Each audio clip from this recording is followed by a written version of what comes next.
پھر دعا اور اس کے آداب کے بارے میں مزید وضاحت فرماتے ہوئے فرماتے ہیں دعا بڑی عجیب چیز ہے، مگر افسوس یہ ہے کہ نہ دعا کرانے والے آداب دعا سے واقف ہیں اور نہ اس زمانے میں دعا کرنے والے ان طریقوں سے واقف ہیں جو قبولیت دعا کے ہوتے ہیں۔ بلکہ اصل تو یہ ہے کہ دعا کی حقیقت ہی سے بالکل اجنبیت ہو گئی ہے۔ بعض ایسے ہیں جو سرے سے منکر ہیں اور جو دعا کے منکر تو نہیں، مگر ان کی حالت ایسی ہو گئی ہے کہ چونکہ ان کی دعائیں بوجہ آداب دعا سے ناواقفیت کے قبول نہیں ہوتی ہیں، کیونکہ دعا اپنے اصلی معنوں میں دعا ہوتی ہی نہیں۔ جو مسلم معنی ہیں دعا کے اس طرح دعا نہیں ہوتی، اس لیے قبول نہیں ہوتی، اس لیے وہ منکرین دعا سے بھی گری ہوئی حالت میں ہیں۔ ایسے لوگ، ان کی عملی حالت نے دوسروں کو دہریت کے قریب پہنچا دیا ہے۔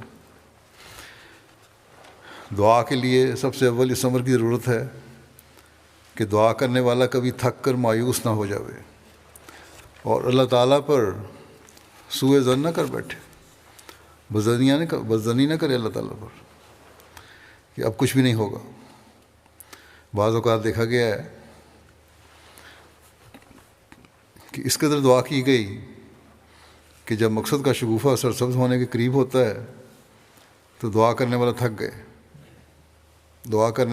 تھک گئے ہیں، جس کا نتیجہ ناکامی اور نامرادی ہو گیا ہے۔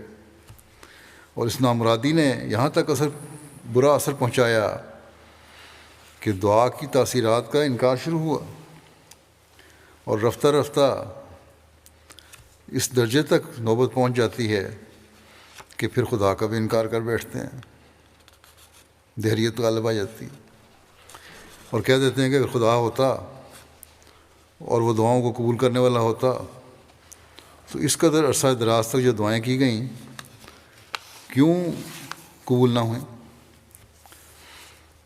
مگر ایسا خیال کرنے والا اور ٹھوکر کھانے والا انسان اگر اپنے عدم استقلال اور تلون کو سوچے تو اسے معلوم ہو جائے کہ یہ ساری نامرادیاں اس کی اپنی ہی جلد بازی اور شتاب کاری کا نتیجہ ہے۔ آج یہاں کل وہاں، مستقل مزاجی کوئی نہیں، جلد بازی طبیعت میں ہے، تو وہ تو انسان کی اپنی غلطیاں ہیں۔ اگر مستقل مزاجی ہو، جلد بازی نہ ہو، ایمان مضبوط ہو تو کبھی یہ حالت پیدا ہو ہی نہیں سکتی۔ یہ تو نتیجہ ہے اگر دعا قبول نہیں ہوئی اس جلد بازی کا۔ فرمایا جن پر خدا کی قوتوں اور طاقتوں کے متعلق بدظنی اور نامراد کرنے والی مایوسی بڑھ گئی، پس کبھی تھکنا نہیں چاہیے۔ آپ نے دنیاوی مثالوں کے ساتھ دعا کرنے والے کے صبر کی مثال اس طرح دی ہے۔ فرماتے ہیں کہ دیکھو دعا کی ایسی ہی حالت ہے جیسے ایک ذمہ دار باہر جا کر اپنے کھیت میں ایک بیج بو آتا ہے۔ اب بظاہر تو یہ حالت ہے کہ اس نے اچھے بھلے اناج کو مٹی کے نیچے دبا دیا۔ اس وقت کوئی کیا سمجھ سکتا ہے کہ یہ دانہ ایک عمدہ درخت کی صورت میں نشو و نما پا کر پھل لائے گا؟ باہر کی دنیا اور خود ذمہ دار بھی نہیں دیکھ سکتا کہ یہ دانہ اندر ہی اندر زمین میں ایک پودے کی صورت اختیار کر رہا ہے، مگر حقیقت یہی ہے کہ تھوڑے دنوں کے بعد وہ دانہ گل کر اندر ہی اندر پودا بننے لگتا ہے اور تیار ہوتا رہتا ہے یہاں تک کہ اس کا سبزہ اوپر نکل آتا ہے۔ بیج کی یہ خاص خصوصیت ہے، پہلے اس کی جڑیں نکلتی ہیں، جڑیں زمین میں پیوست ہو جاتی ہیں، پھر باہر کونپلیں نکلنی شروع ہوتی ہیں اور دوسرے لوگ بھی اس کو دیکھ سکتے ہیں۔ اب دیکھو وہ دانہ جس وقت سے زمین کے نیچے ڈالا گیا دراصل اسی ساتھ سے وہ پودا بننے کی تیاری کرنے لگ گیا تھا، مگر ظاہر بین نگاہ اس سے کوئی خبر نہیں رکھتی، اور اب جب کہ اس کا سبزہ باہر نکل آیا تو سب نے دیکھ لیا۔ لیکن ایک نادان بچہ اس وقت یہ نہیں سمجھ سکتا کہ اس کو اپنے وقت پر پھل لگے گا۔ اب پودا نکل آیا اور پھل لگنے کا مرحلہ باقی ہے۔ نادان بچہ یہ سمجھے گا کہ اس کو پھل نہیں لگ سکتا، یہ چھوٹا سا ہے، وہ یہ چاہتا ہے کہ کیوں اسی وقت اس کو پھل نہیں لگتا، مگر عقل مند ذمہ دار خوب سمجھتا ہے کہ اس کے پھل کا کون سا موقع ہے۔ وہ صبر سے اس کی نگرانی کرتا اور غور و پرداخت کرتا رہتا ہے، اور اس طرح پر وہ وقت آ جاتا ہے کہ جب اس کو پھل لگتا ہے اور وہ پک بھی جاتا ہے۔ یہی حال دعا کا ہے، اور بعینہ ہی اسی طرح دعا نشو و نما پاتی اور مثمر بثمرات ہوتی ہے۔ جلد باز پہلے ہی تھک کر رہ جاتے ہیں، اور صبر کرنے والے معال اندیش استقلال کے ساتھ لگے رہتے ہیں۔ دور اندیش لوگ جو ہیں، نتیجے کو صبر سے دیکھنے والے لوگ جو ہیں، وہ مستقل مزاجی سے اپنے کام میں لگے رہتے ہیں، دعاؤں میں لگے رہتے ہیں، اور اپنے مقصد کو پا لیتے ہیں۔ پھر دعا کرنے والے کے صبر کے معیار کو بیان فرماتے ہوئے آپ مزید فرماتے ہیں کہ یہ سچی بات ہے کہ دعا میں بڑے بڑے مراحل اور مراتب ہیں، جن کو ناواقفیت کی وجہ سے دعا کرنے والے اپنے ہاتھ سے محروم ہو جاتے ہیں۔ ان کو ایک جلدی لگ جاتی ہے اور وہ صبر نہیں کر سکتے، حالانکہ خدا تعالیٰ کے کاموں میں ایک تدریج ہوتی ہے۔ دیکھو، یہ کبھی نہیں ہوتا کہ آج انسان شادی کرے تو کل کو اس کے گھر بچہ پیدا ہو جائے، حالانکہ وہ قادر ہے، جو چاہے کر سکتا ہے، مگر جو قانون اور نظام اس نے مقرر کر دیا ہے وہ ضروری ہے۔ پہلے نباتات کی نشو و نما کی طرح کچھ پتہ ہی نہیں لگتا، پودے بوٹے جس طرح نشو و نما پاتے ہیں پہلے تو کچھ نہیں پتہ لگتا۔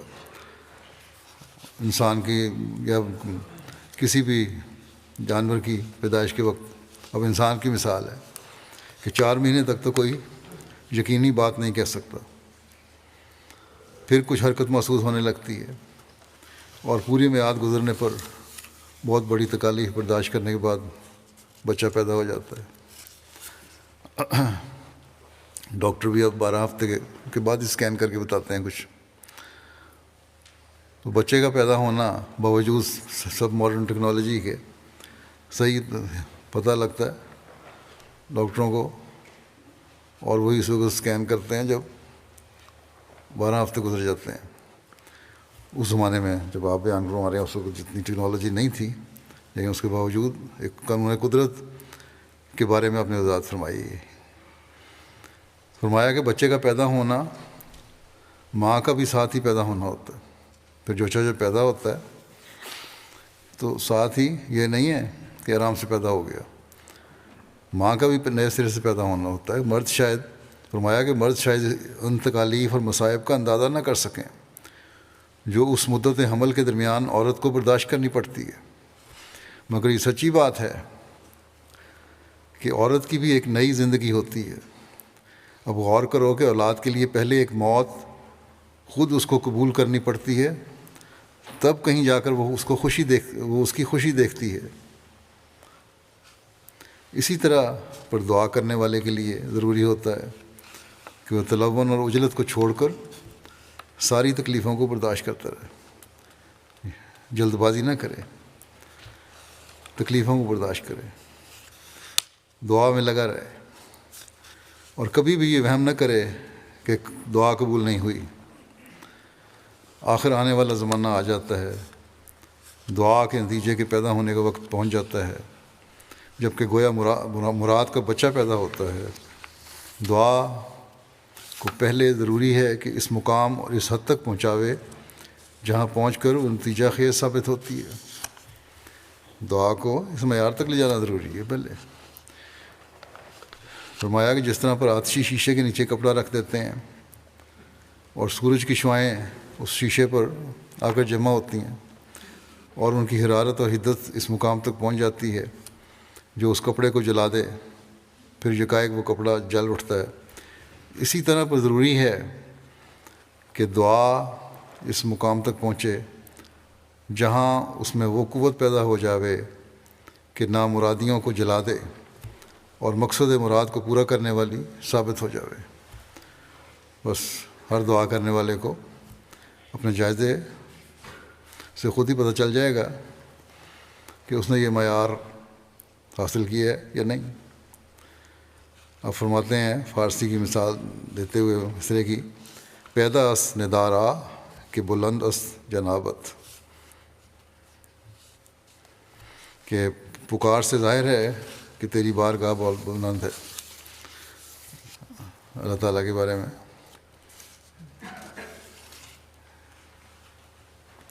فرمایا کہ مدت دراز تک انسان کو دعاؤں میں لگے رہنا پڑتا ہے، آخر خدا تعالیٰ ظاہر کر دیتا ہے۔